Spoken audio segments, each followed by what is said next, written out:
देश के सबसे बड़े और अमीर बिजनेसमैन मुकेश अंबानी के दूसरे बेटे अनंत अंबानी की शादी हो रही है। इस कार्यक्रम की शुरुआत अंबानी परिवार ने अन्न सेवा से की। प्री वेडिंग सेरेमनी की शुरुआत बेटे बहू के साथ मुकेश अंबानी ने भी परोसा खाना। देखिए कुछ झलकियां, कुछ तस्वीरें।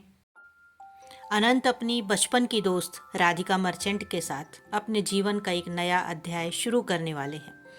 दरअसल दोनों परिवारों में शादी की तैयारियां जोरों पर हैं और कपल की प्री वेडिंग सेरेमनी का आगाज 1 मार्च शुक्रवार को रिहाना के दमदार परफॉर्मेंस से हो चुका है, जो 3 मार्च तक चलेगा। बता दें कि अनंत और राधिका के प्री वेडिंग सेलिब्रेशन में शिरकत करने के लिए देश विदेश से कई बड़ी हस्तियां जामनगर पहुंच चुकी हैं।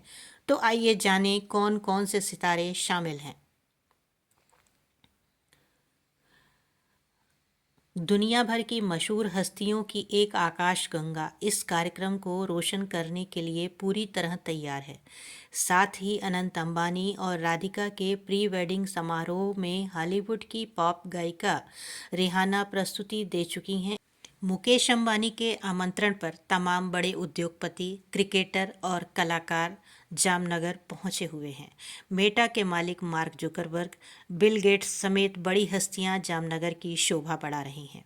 मेहमानों के स्वागत में भारतीय परंपरा की झलक दिखाई दी। बेहद भावुक अंदाज में मुकेश अंबानी ने मेहमानों का स्वागत करते हुए कहा, हमारे सम्मानित मित्र और परिवार, आप में से प्रत्येक को नमस्ते और गुड इवनिंग। भारतीय परंपरा में हम मेहमानों को आदरपूर्वक अतिथि कहते हैं। अतिथि देवो भव, इसका मतलब है मेहमान भगवान की तरह होते हैं। इस बीच अनंत अंबानी और उनकी होने वाली पत्नी राधिका मर्चेंट बग्घी पर सवार होकर आयोजन स्थल पर पहुंचे। मुकेश अंबानी ने दोनों को जिंदगी की नई पारी की शुभकामनाएं देते हुए अपने पिता को भी याद किया।